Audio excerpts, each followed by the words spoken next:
I want to validate the fact that it is difficult to decouple yourself from another person in so many ways.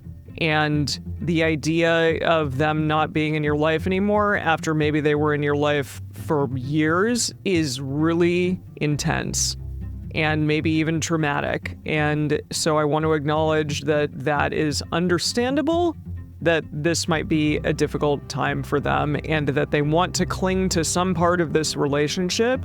And maybe a friendship, maybe, that seems like a way in which they can continue this relationship in some form. But I also know from experience, you gotta give it a while. And maybe that will ultimately become a friendship, but the pain that's there right now, for probably both of you, needs some real honest time to put away, to work through, to grieve before anything can come out of this relationship again that's not just going to add more fuel to the fire and more hurt to what you're currently going through. Welcome to the Multiamory podcast. I'm Jase. I'm Emily. And I'm Dedeker. We believe in looking to the future of relationships, not maintaining the status quo of the past. Whether you're monogamous, polyamorous, swinging, casually dating, or if you just do relationships differently, we see you, and we're here for you. Things I know I did, forcing me to form myself to fit. On this episode of the Multiamory podcast, we're answering questions from some of you, our listeners. Today, we're discussing what to do if your partner hasn't informed their nesting partner that the two of you are in love. We'll be gaining some clarity about why you may want additional partners, and also how you can intentionally work on keeping an ex in your life when that relationship ended and you want to keep them in your life. If you're interested in learning more about our fundamental communication tools that are essential to a lot of the answers we give on here, you can reference our book, Multiamory: Essential Tools for Modern Relationships, which covers some of our most used communication tools for all types of relationships. You can find links to buy it at multiamory.com/book or wherever fine books are sold. Also, check out our first few episodes of the podcast, where we cover some of our most widely used tools there as well. Before we dive into the question, we have to let you know that we've spent a lot of time learning about healthy relationship communication, but we're not perfect and we're not mind readers. Our advice is based solely on the limited information that we have, so please take it with a grain of salt. Every situation is unique, so we encourage you to use your own judgment and seek professional help if needed. This question has been edited for time and clarity. And here's our first question. How worried should I be that my partner hasn't informed their nesting partner that we're in love with each other, and her nesting partner thinks that we are only friends with benefits? The context for this question is 5 months ago, I became romantically involved with my longtime friend, Elodie, right after she and her nesting partner, Bernard, opened up their 10-year-plus monogamous relationship. It took Elodie 4 months to realize that she was completely in love with me, and she's struggling to tell her partner about her feelings for me. Bernard believes that we're friends with benefits. She's scared that it'll trigger his insecurities too hard and wants to wait before disclosing. Do you think I should be worried about this or anything that I should do? Thanks, you guys in the community are awesome. Sincerely, Sweet in Switzerland. Aw, sweet. Wow, sweet. Sweet. Oh, man. Well, That's a rough one. It's a rough one. Just to jump in very broadly, this is a common scenario that does cause a lot of angst and anguish for people, especially people who are relatively new to non-monogamy, but also people who aren't new to it as well. I think crossing that threshold with a partner, even just by itself, dropping the I love yous, can be a big thing. It's a big milestone. And so that in itself can be very fraught and very exciting. And then when you add in also, ooh, I got to deliver the news to other people, to people who need to know, right? Or maybe should know that. That's difficult. We don't get any scripts about that. I was going to say this maybe was a bit of NRE going on, but if this person is a longtime friend, I do wonder how much NRE comes into play there versus, well, I've known this person for a long time, and so I have kind of an established feeling about them. I don't know that's what true. the answer is there. I'm sure that the body still kind of goes on a roller coaster internally, even, if you've been friends with that person for a long time, if you're starting to quote unquote fall in love with them, then that's a different set of emotions and feelings that are happening internally. Yeah, I could see that depending on the situation, there could also be a lot of that, finally getting to have this type of relationship that we've never quite been able to have before. Or you mean like maybe there's already been some pent up longing for each other or some I mean, if you feelings? look at the question, 5 months ago, became romantically involved with longtime friend right after she and her nesting partner opened up their 10 plus year mono relationship. So I would bet there's been some kind of attraction or longing or interest there beforehand, right? If it happened like Sure. right away, sure, it's been there. And so, yeah, there's an extra dynamic there of one, longtime friend, and so there's a certain amount of trust and familiarity there already, which can kind of help feel like things could escalate more quickly, I guess.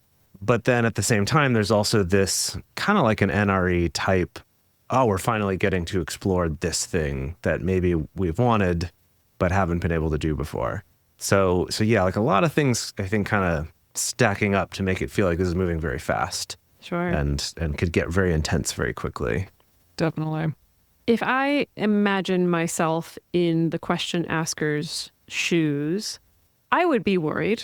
I would be Yeah, scared. I Now, would that too. does not mean it's going to go horribly wrong.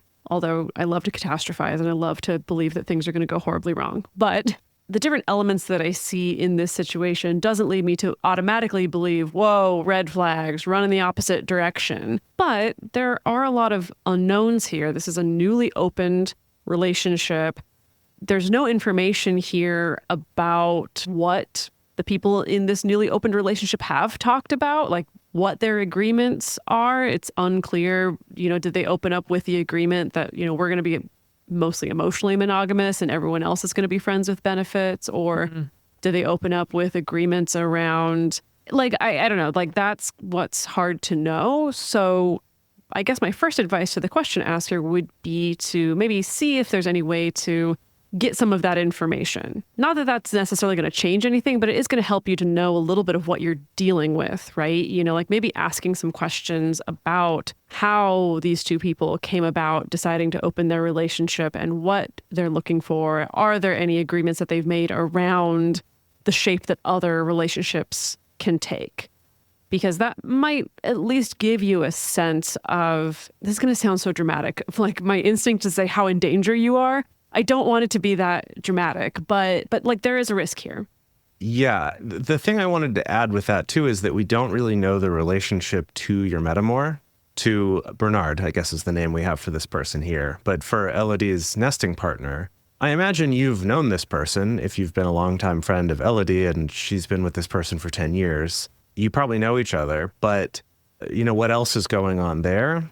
And so you don't want to jump in and kind of like suddenly change the way you are with this person, but it is making me wonder if as Elodie does start to talk to this partner about your relationship being more than just friends with benefits, I guess finding some ways to open up some communication there with your metamor too, and to kind of let them know that you support their relationship, which hopefully you do, and that to kind of offer a little bit of clarity, whether that's explicitly stated in words or it's just in the way you present yourself and the way that you're supportive of their relationship, but to kind of try to minimize the amount of threat that you're presenting at least. Because who knows what's going on in their head, but at least if you can keep your side of the street clean, I think that could be something that would be helpful as something you could start thinking about now.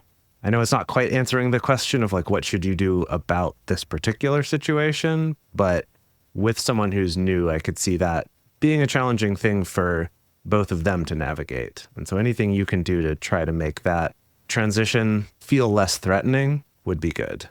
Your answer makes me think of like the three of them in a room together, just, I don't know, sitting around a couch, looking at each other, trying to and almost sitting like around Sitting the around a couch. couch. Like, Yeah. like the couch is sitting in the a center. couch, on the couch, inside around a maybe couch. a coffee table or something. Okay. But no, it made me think of like, oh, is this an intervention or something? And it's not that, clearly. That's not what I mean. Yeah. Of course Yeah. not. But I do think that, this is a tough one, especially because of the newness of non-monogamy for these two. I think Yeah. that adds an extra layer of challenge to the whole situation, because even if you in theory think that you're going to be totally great and fine with non-monogamy, if you are first of all confronted with your partner being in love with someone else, and then also confronted with the fact that your partner is in love with someone that she has known for a long time, and then coupled with the fact that there was maybe some feelings that weren't talked about for a number of months, all of those things together sound scary. And I would say maybe to minimize continuing to potentially make this worse than it could be, I would say try to tell them pretty soon, pretty dang soon, because the longer that you wait, I think the worse it may get. And as from what you can do, to me, I would try to get really clear on what it is that I am comfortable with in terms of this relationship and have that conversation with LOD. Because if it were me, I don't know that I would be comfortable being in a relationship with someone where they're effectively at least omitting how they feel about me. Just because of the potential there for how ugly it could get down the road the longer that this keeps up.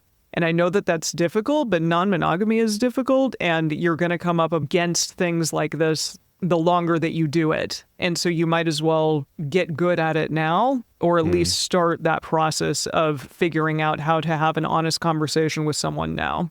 Yeah, I had some questions around this line where she's saying that her partner is scared that it'll trigger his insecurities too hard and wants to wait before disclosing. And so, of course, my first question is like, wait for what exactly? Yeah. Is it wait until my partner and I have our next check-in or radar? Is it I want to wait until my partner is going on their own date and they feel like they have their own other partner, so then maybe I won't feel as bad breaking the news to them? I want to wait until I feel like my partner's worked through their insecurity. Like, I guess I would want to get a little bit more granular about what waiting means and like what is the cue that your partner is waiting for before she feels safe enough to open up about this. So here's the thing is I think situations like this is why there are some people out there who will firmly plant their flag in the sand of, I never date non-monogamous newbies or poly newbies. Yeah. Now, I think that's totally fair as a boundary or a practice for some people to have.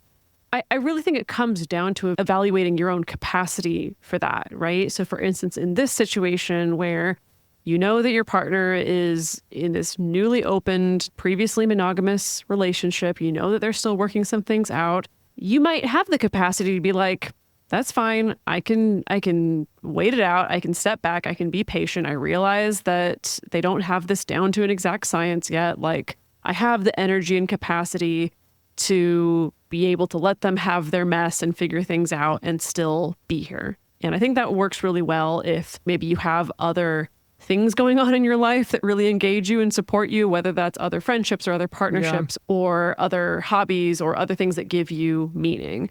If you're putting a lot of your emotional stock into this one relationship, then it can be really heart-wrenching. And I deal with a lot of clients who are going through this, right? The pain of my partner's other relationship is maybe a little bit of a shit show and has a lot of ups and downs, and I'm a little bit jerked around because of that, jerked around and like, oh, is a sleepover okay? Wait, no, a sleepover's not okay. Oh, wait, all of a sudden sleepover is okay because your partner feels like it's okay.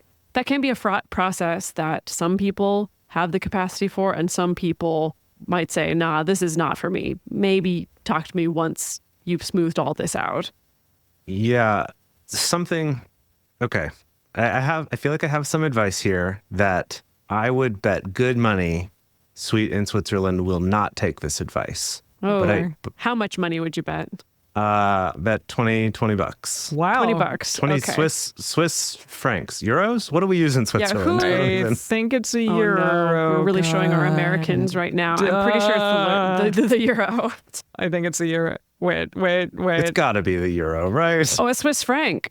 It's a It Swiss is a franc. is. Okay. Yes. Oh, Wait, are okay. they not part of the European Union? I No, but guess the not. euro is also okay. No, I'm remembering. I'm remembering when I transited through Switzerland. That Okay. yes, I had to get okay. francs, but euros were also okay in some places. Okay. Got it. You So sound really uninformed. I promise you, everyone listening, we're very well traveled people. Maybe less to Europe than other Yeah, parts of the I world. think we're very well traveled people to Asia, and less Yeah. to Europe. We've been there, but not in a living capacity. okay. 20 Swiss francs. 20 Okay. Swiss francs Okay. or euros. Sure. That'll be my bet, I guess. And basically this is, okay, here's the situation, right? You've started this relationship with this person who's been a longtime friend. They're just opening up. They've, for whatever reason, told their partner that you're friends with benefits. Maybe that is how it started, or maybe that's just a way she's been trying to soften it to this person, even though she kind of knew there were more feelings than that beforehand. I'm not sure. But either way, you're in this state of a new relationship energy of some form, right? You're excited about this. You're feeling, oh my gosh, I'm so in love with this person. They're so in love with me. This is amazing. And there's going to be this temptation to kind of escalate that relationship, right? Like having more intense times together, spending more time together as much as you can, like doing more intense things like traveling or just more sleepovers than normal or something. There's going to be this temptation. And because she's not yet ready to be totally open with her partner about this, my advice that I don't think you'll take is to back it off, is to, for yourself, to kind of pump the brakes a little bit of like, yes, I still want to see you, but let's behave more like friends with benefits until we're allowed to not be that. That's a really interesting advice. Yeah. Huh. And that's what I mean. Like, no one will take it. Okay, but let me Emily didn't take clarify. my advice when I tried to give the same thing to her. Like, people don't when they're in new relationships. I get it. Emily's giving a face. Listen, it wasn't going to happen, even though you gave the same advice. Sorry. So neither is Sweden, Switzerland. So, It's No, good Emily has to pay advice. Jase 20 Swiss francs. It's good. Listen, it's good advice. It's good advice, but it's tough. Yeah. Just to clarify, this was something that I edited out of the question just for clarity, but the question asker did say that they don't have a rule in the relationship against falling in love. okay. So there's that. But so it sounds like it's just about that it's new, it's scary. I mean, they're 5 months in. So to echo Dedeker's question of she wants to wait until what to disclose this to her partner? Is it to wait until we're more comfortable with non-monogamy? You're going to wait several years. So like, you know, it takes a while. And what I don't want to happen is for, even at this point, for her to tell her partner and for it to feel like he's been lied to or that this has been hidden from him, because that's going to set them back a lot. And in 100%. setting them back and her trying to fix that is going to hurt you, because it's probably going to mean less availability to you or her needing to pull back from that relationship to try to maintain her existing one. Like, there's a lot of ways this could go that are going to be hard. And I think if you can pump the brakes and step it back, is a little bit self-protective, but also gives her maybe a little more impetus to start having these conversations with her partner, but also to like not have it seem like, oh yeah, and we're super entangled and we're in this really intense relationship that you weren't ready for and that kind of blindsided you here. Well, okay, well, yeah, I want to talk about that piece of it. And maybe this is starting to zoom out a little bit and turn into more general advice. But I do think when you hit that milestone of dropping the L-bomb on somebody, it's good, whether the person reciprocates or not. That's sort of not really the point. But I do think it's good to accompany that with what that means to you, to say that to them. Does it mean you expect a change in the relationship or that you want a change in the relationship? And especially if the two of you are saying it to each other, really good conversation to have about what does this mean Yeah, now? that's a good point. Does it feel like we've unlocked a different skill tree of the relationship? Like, does it mean that we want to spend more time together? Just talking about what does this mean, right? And it doesn't have to be something very big and profound. I do think that we tend to look at telling someone that we love them as this very black and white binary of either you're just my friend with benefits or you're my freaking soulmate now and everything that comes along with that. It doesn't have to be that way. It could just be as simple as, to me, saying this to you means that like I'm starting to think about you being in my future, or maybe you're now on the list of people that I inform when I'm going on a new date with somebody brand new. Like, I don't know what it is, that it's good to have that granular conversation. And then if you're also then disclosing that to another partner, that milestone, that threshold has been crossed, you have that information to say, because your partner is also going to have their assumptions about what saying I love you means. And I just think the more that you can be clear about that, the better for everybody. Yeah. Before we go on to our next question about why one might want more partners, we're going to take a quick ad break to talk about some sponsors of this show, and also to let you know if you want to be part of our amazing community and to be able to support and be supported by fellow listeners, you can go to our Patreon. If you go to multiamory.com/join, you can get links for that. And we would love to see you in those communities. But for now, take a moment, check out our sponsors, and we'll see you in a second. And here is our next question. I'd love to have some resources to help me get clarity on my reasons for looking for additional partners. The fun of it, conforming to gender stereotypes, and it says in parentheses, more sex equals more man. I can relate to the pressure for that, yes. Jealousy of a partner's dating, etc.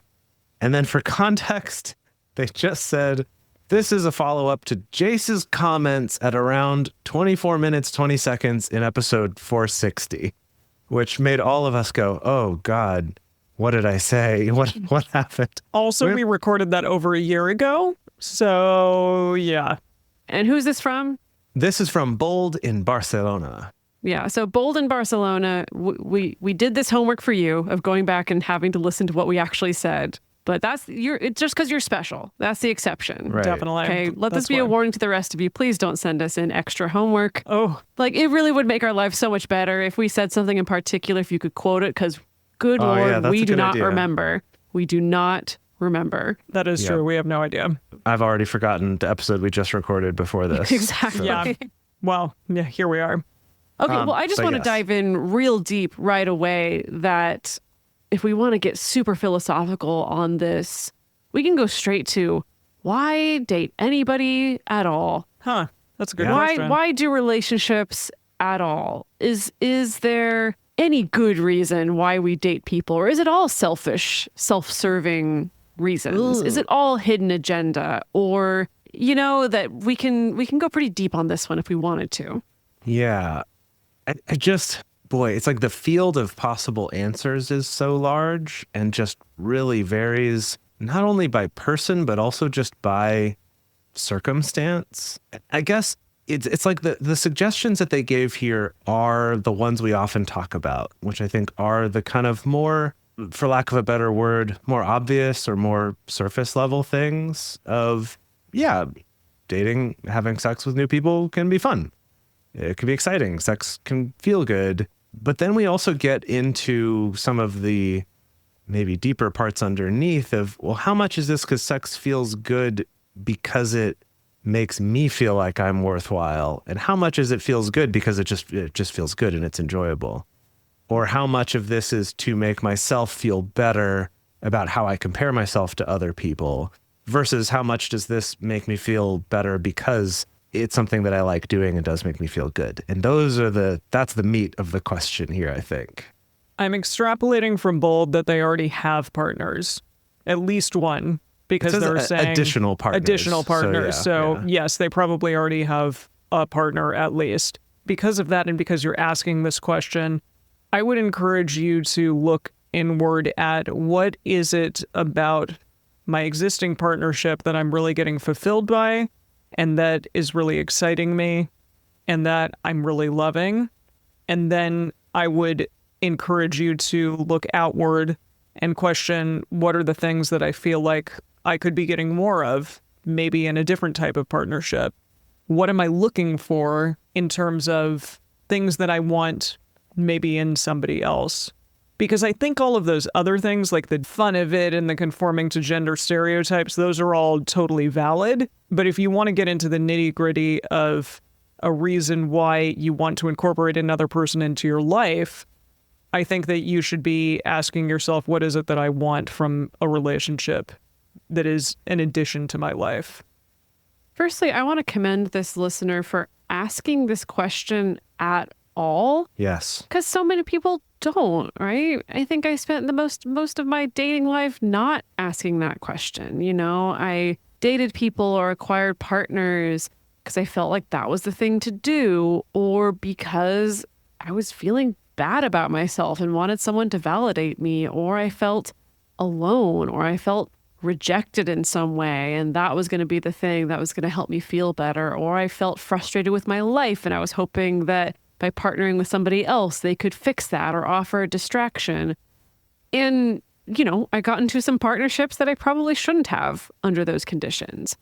Again, not that I don't want to set up this expectation that, oh, yes, we can work on ourselves and just become so enlightened that we are these transcendent beings coming to the dating process with no agenda and with needing absolutely nothing. That's not the case. We're always going to show up to the dating process wanting something, right? There's a reason why you're doing it. But I do think just having that impulse to pause and reflect before acting, even that is going to help you to bring in more intentionality and to be able to communicate more clearly with the people that you are dating about what's in this for you. What is it that you're actually seeking?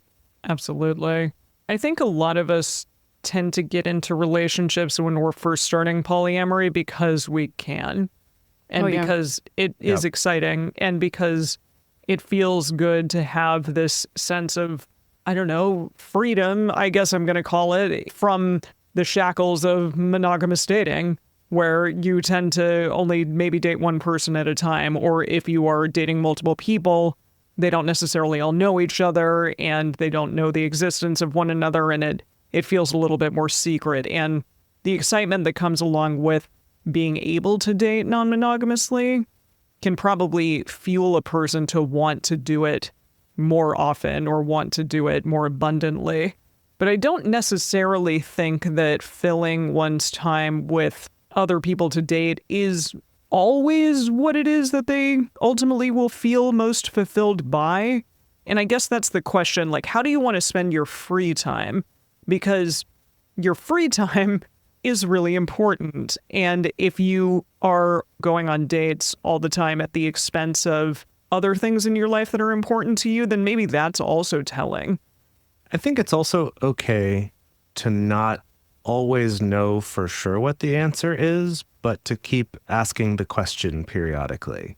Like, I don't want to make it sound like you should always second guess everything that you want to do, and, you know, kind of always be looking over your shoulder at yourself, sort of, to be like, oh, how am I being bad somehow by wanting this thing? I think that when we look at stuff that we do because it just feels good, right? Like eating sugar or having a drink or playing a video game or watching junk TV or whatever, I think that most people would agree it's a fairly extreme school of thought to say you should never do those things because they just make you feel better but don't have any more significant reason.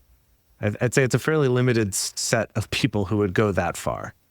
And I think that as long as you're, you know, going about it in an honest way and that you're not, you know, manipulating or lying to people or intentionally or callously hurting people in your pursuit of this, I think it's okay for there to be a little bit of a sense of, I do this because maybe it is fun. Maybe it makes me feel important. It makes me feel attractive. You know, I think those are valid, but they are good to keep in mind, because if you rely on that too much for those feelings, that's where you can get into this cycle of, I just constantly need more. I can't ever not be dating. If my partner's ever dating, I have to do this in return. And I think that's how I was earlier on in non-monogamy. There was a little more of a feeling of my way of satisfying my own sense of, I guess, like importance or value, that some of it came from seeking these relationships. And that's not to say that there also wasn't an aspect of it was fun and sex feels good and sex with new people is exciting and novel things are cool and exciting and you learn a lot from them. Like there was also a lot of great. So I don't want to make it sound like I was having this miserable life seeking happiness in the wrong places or whatever someone would say in their kind of like born again Christian speech or something like that. I just feel like that's how it's often presented, is this everything was terrible and I was seeking love in all the wrong places. This maybe overt moral judgment on that sort of behavior. Right. So I want to move away from that, even though maybe sometimes it could sound like I'm making that kind of moral judgment against myself in the past. But I just mean more that I think I was just a little bit out of balance on that side of seeking those external ways for myself to feel good. And this is something that is pretty significant. And I found there was a study, and I know Dedeker was like, we don't do research for these questions, but I did do a little bit of research for this one because I was curious about it. And so I found a study that is about what they call romantic obsession is the term that they use for it, where you kind of overly fixate on your romantic partner, actually, like kind of overly focusing on that. And, you know, that's not what we're talking about here. But the piece that was interesting was in their research, they found that when people have had something happen in their life that makes them feel less important or less significant, this desire to feel significant can get very, very strong. And in their case, they're looking at how this leads to obsessive behavior in their relationship. But I feel like this can also show up in terms of some other sort of form of external validation. Because I think also about times when I was dating more, it's also a time when I'm feeling usually less good about maybe my career or artistic pursuits or something else. And I don't want to say that not dating would have made me suddenly focus on those, because I'm not sure that it would. It wasn't always in my control, but I was, I think, seeking a little bit of that sense of I am valuable enough that people would want me. And so I guess I'm just sort of talking around all the different thoughts and feelings that can come up here. And I just want to validate that I think those feelings are very real and that those can come up. And again, just to come back to the important part being continuing to ask that question and kind of continuing to recalibrate rather than just buying into, oh, well, this is the way I should be because that's what people tell me I should do. Or I'm a bad person for wanting this because that's what Jase tells me on Multiamory. And so I hope I'm not telling you that, right? Like that's, I just want to be sure that I'm not saying that. And I think honestly, question asker, the fact that you're asking this question at all, as Emily said, means you're already doing a good job of thinking about these things and asking these questions and wondering, trying to calibrate that. So I think something that's really hot when you're trying to date people or you're on the apps is everyone's asking, what are you looking for? What are you looking for? What are you looking for? And it can be good to have that answer ready from a logistical standpoint, but also it can be good for you to do your own journaling or reflecting on the goal. And what I mean by the goal is not about, I want to get a second girlfriend or I want to get a kinky hookup, but the emotional goal. And it could be something like, I want to live a life where I have a lot of joyful connection, or where I have a lot of playful connections where I can share, you know, the things that I'm passionate about with somebody, or I want to find a sense of closeness and intimacy with somebody. Something that gets you out of just that logistical brain and into the emotional brain can also be helpful. And I think if you start to write this out, like, you're going to have a sense of whether that's true or not, or whether really what's underlying it is maybe more of this emotional sense of needing to patch up some self-esteem or to distract yourself from jealousy. Either way, even if you're someone who you're not suspecting you have some sort of hidden agenda that's driving your desire to seek more partners, it can be good to do this work. just to know really ultimately what's the goal of all of this for you. And hopefully it's for something positive. I love that. And it'll probably also help you to seek out the right connections to fit that goal.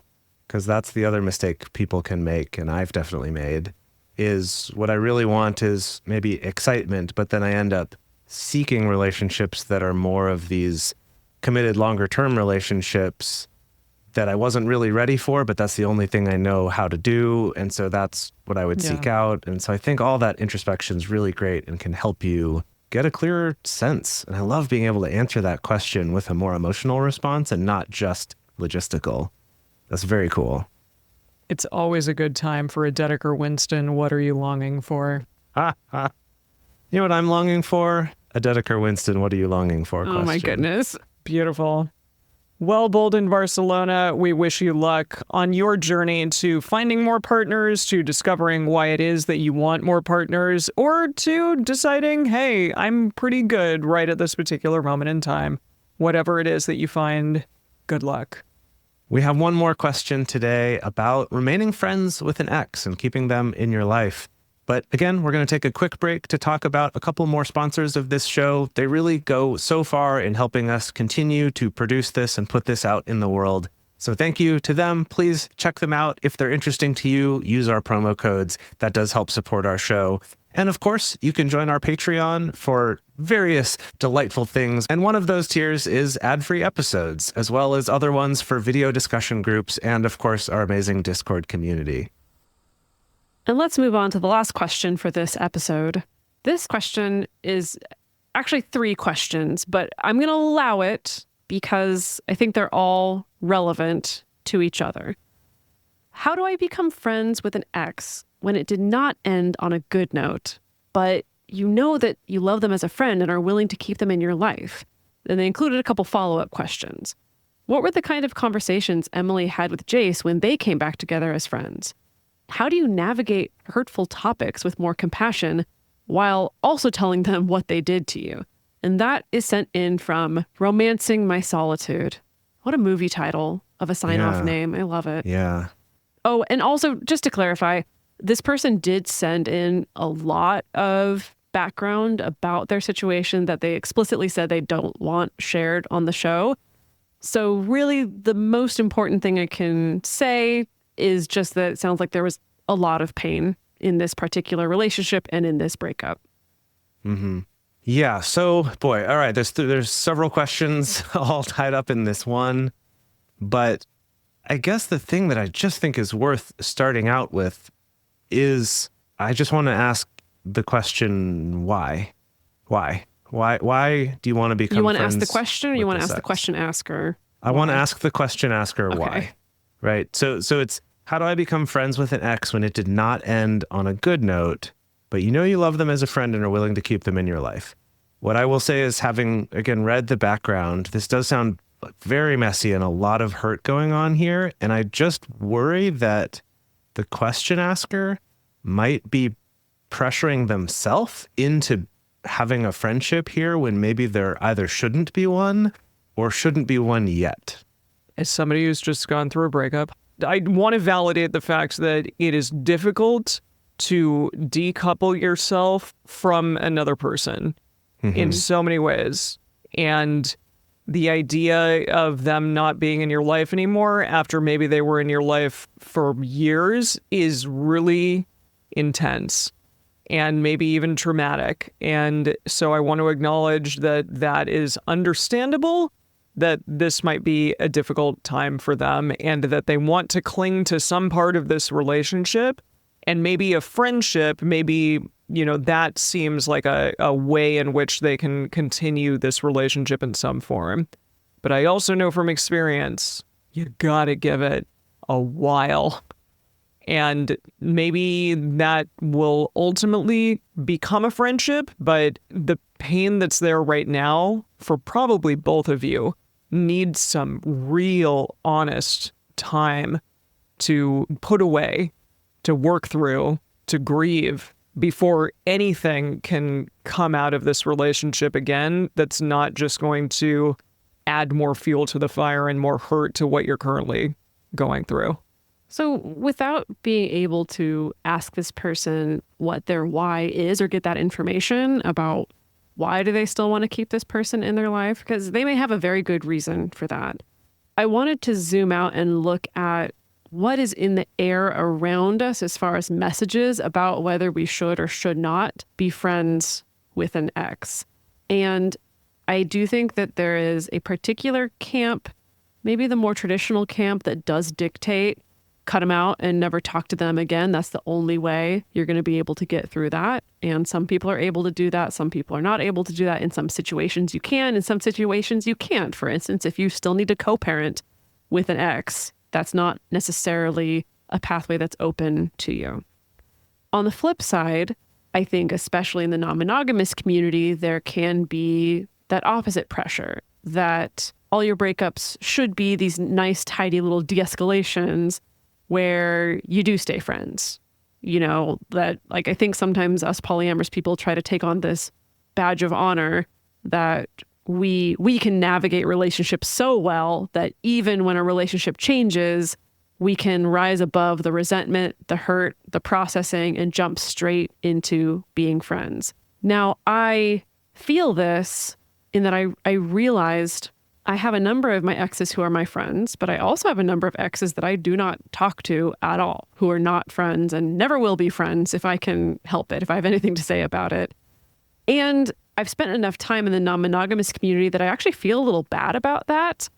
You know, I look back on, I know Emily is rolling her eyes and brushing me off.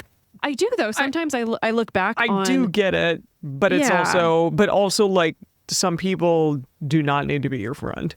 Totally. I've come to terms with it, but, you know, sometimes I look at, oh my goodness, I have, you know, like these 3 exes or maybe even 4 exes at this point. Yeah, that like I don't talk to, that either I've cut them off or they've cut me off. And there's something to me that feels a little shameful about that. Like I wasn't good enough at decoupling or disentangling, which is silly, right? Because it has to do with feelings and with boundaries and personal preferences and a lot of things out of my control necessarily. But I still take that on. I still feel a little bit of that pressure of if I was really good at relationships, if I was truly a well-adjusted person, I would be able to seamlessly be friends.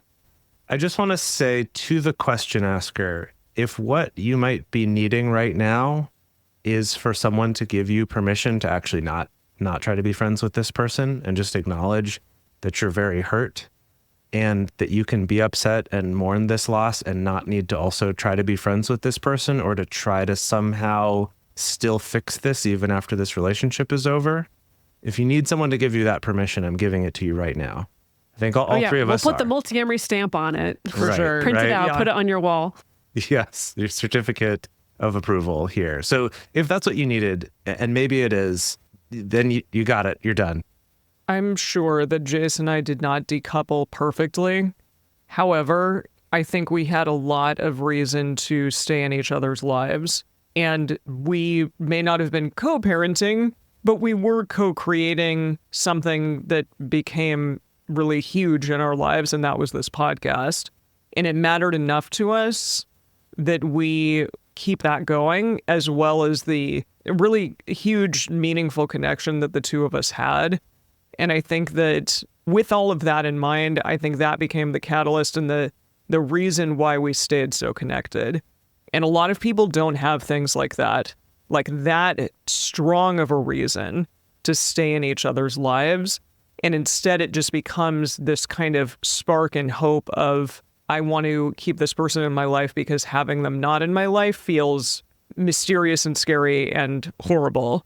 But again, having time away from people is really beneficial to really, truly like go through a process of, wait a minute, they're not in my life anymore. How does that feel? Do I feel myself loosening? Do I feel myself breathing in a different way for the first time? Do I feel like I can take back ownership of who I am? And Emily, when you say some amount of time, what kind of length of time are you imagining in your head? I'm actually curious for all 3 of us to answer this. Boy. That's a great question. I think it's really specific to the couple, but I think at least 6 months, if not a year. Yeah, really, like truly. And you and I, Jase, we've talked about like that time at which the relationship sort of tipped over into, okay, now we can really talk about being friends. And that took 6 months. Because before then, we both were like pretty in a mournful place or in a challenged place. And then you do all the logistics of decoupling, and especially if you live with a person, and that's really difficult. And then also we were both in other relationships and we were dealing with those at the same time. And that was a lot. And so I think 6 months at least. I don't know if I can put an amount of time on it, because for me, it's feelings based. And that's hard to pin down to a timeline, I think. This last question, how do you navigate hurtful topics with more compassion while also telling them what they did to you? I think there's a lot here. There's a whole lot here, because it sounds like it is important for this person to be heard, to have their pain be seen and heard by the other person.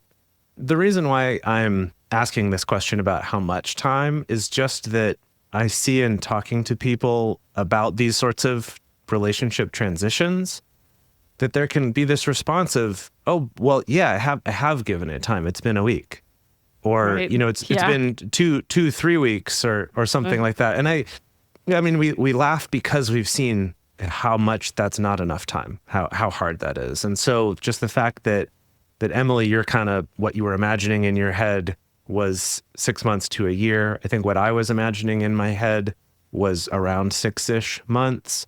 I think it depends a little bit on the length of the relationship. Sure. If it was a shorter term relationship, maybe a month or 3 months could be okay, but not if there's a lot of hurt that happened in it. So like Dedeker was saying, it varies a little bit. A lot of baggage. Yeah, depending on the feelings. And so that is something that I wanted to kind of clarify with the question about Emily and myself, is that we did not have any kind of period of no contact because we were still recording a podcast with each other every week and still lived together for a little while after our breakup. But I want to clarify that I don't think that was the ideal way to do it. It would have been nice to have some space, and those interactions were rough for about 6 months until it was like it kind of finally clicked. But in all of that, there weren't any huge breaches of trust. There weren't any like massive upheavals. There was generally a relationship that I would say was defined by pretty good communication. I definitely don't think I was perfect at all. And, we've had talks about this several times over the many years since then, where we've kind of unpacked some of that ourselves. But what I'll say is there weren't these really bad wounds that needed to be healed from like acute bad things that had happened. It was more like the wounds of some slow things that had been happening or ongoing. And then of course the wound of the relationship ending or changing, that was hard, but there wasn't like this, and there was this horrible betrayal or something like that. And then additionally, when we did get to that point where the friendship felt more comfortable, it wasn't because we'd finally kind of hashed through these topics and gotten off our chest all the hurtful things the other person had done. It wasn't about that. Even though maybe we could have, maybe we could have still been upset enough to like laundry list on people about that, but that wasn't what got us there. No. And I think that kind of brings us to the third question here. Yes, this third question. How do you navigate hurtful topics with more compassion? And I think navigate hurtful topics with your ex while also telling them what they did to you. And there's a lot there. I mean, the telling them what they did to you, to me, I hear that as like, oh, this person really wants their pain to be heard and to be seen and to be understood, which, yes, that's so human, right? And unfortunately, they probably didn't feel like their pain was heard or seen when they were in the relationship with this person. And hence why there's an elevated need now for their ex to really understand the pain that they caused. That's a totally normal thing to want. And think about what a huge ask that is, especially when we've only been broken up a week, 2 weeks, a month, that this person probably isn't ready to hear about the pain that they've caused. you, the question asker, you're probably not ready to hear from them the ways that they feel like you caused them pain. And I can guarantee that they have a story about that, right? Even though you're in a place right now where all you can focus on is the ways they hurt you, I can guarantee they have a story about how you hurt them. You're probably not in a place of being ready to hear that. And I have had these conversations with exes before where it's gone positively and it's gone well. Again, it's always been on the heels of a lot of time, a lot of personal work before we can actually hash that out specifically, right? And talk about, okay, yeah, when you did this, this is what it meant to me, or this is the story that I had about the relationship. And your ex may never be there. Your ex may never get there, right? I think I always encourage people to think about your healing, be proactive with your healing, and don't make your healing contingent upon getting something specific from your ex. Don't make it like I'm going to be hurt and broken until I can get them to hear my side of the story and agree with it, right? Because then really you're putting the healing in their hands when it's in your hands. And I know it sucks that they're the one who maybe caused the pain, but it's really on you to be the one to rehabilitate yourself. And so I think it's safer to assume this person may never apologize to me. They may never sit and listen to my side of the story. They may never try to fix what was done wrong. They may never try to get me back. And if you assume that that's the case, do you still want to be connected to this person right now? And the answer may be no. If that's not on the table, I don't really want to be friends with this person right now. Maybe I want to be friends with them down the line, or maybe I want to be friends with them never, if that's the case. And what is it that you need to do on your own to heal, completely separate from this person? The more that you can prioritize your own healing as your own project between you and your therapist and the people around you that love you and support you and want to hold you through this, the faster your healing is going to be. And I think that's going to set you up better for the chance of having an actually healthy friendship with this person when your healing is not dependent on getting something very specific from them. 100%. In reading this narrative from you, and I will say narrative because we all have our own narratives about what it is that happened in the relationship. I know that my ex has his own narrative about what happened in our relationship, and I'm sure Jase and I had different narratives about what happened in our relationship as well. But when I read this, there's so much pain. To come to your ex with that amount of pain would just be really a rough, difficult, charged, emotional discussion. And I don't think that at this point that's a place that you want to go to, because healing really can't be done in that place. It needs to happen from a place of calm and understanding and hopefully, again, time, just because we can't get away from those emotions unless we have time away from them. Unless we, again, learn what it's like to be without that person and to move in a space with ourselves again and learn how to heal on our own, like Dedeker said. I think that's so huge. So yeah, if you can get there eventually, then maybe you can have a conversation with this person. And I would argue that you can talk about what happened in the relationship, but ultimately, maybe at the end of the day, it doesn't really matter for moving forward if you do want to move forward with them. Because I think about my ex and like, they're still the same person, but their relationship to me is no longer what it once was. We are totally different people to each other now in terms of our relationship to each other. So if I ever want to move forward with him, that's going to come from a new starting place in a lot of ways, or a shifted starting place.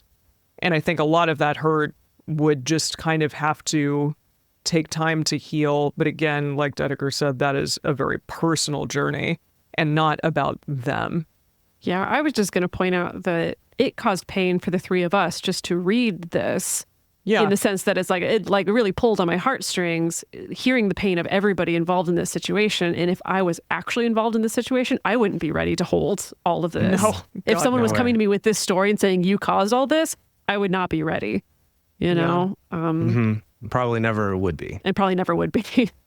Yeah, absolutely. And we acknowledge your pain, and we've all been there, and it sucks. And we validate it for sure, but you know what? Give yourself time. Yeah. You know what? They signed off as romancing my solitude, and maybe that's their answer right now is romance yourself a little bit. Like, it's okay to retreat into your cave and curl up in the blankets and be sad and mourn and really prioritize yourself and really romance yourself right now as part of your healing process.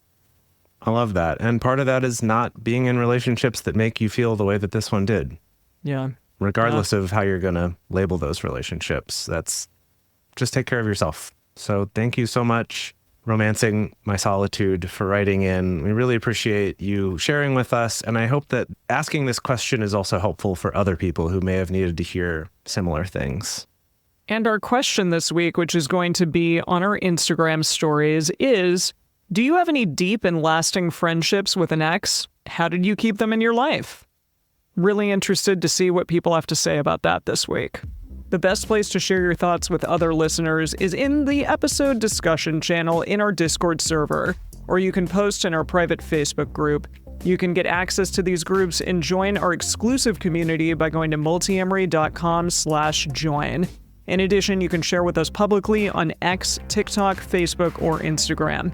Multiamory is created and produced by Jase, Lindgren, Dedeker, Winston, and me, Emily Matlack. Our production assistants are Rachel Shennework and Carson Collins. Our theme song is Forms I Know I Did by Josh and Anand from the Fractal Cave EP. The full transcript is available on this episode's page on multiamory.com.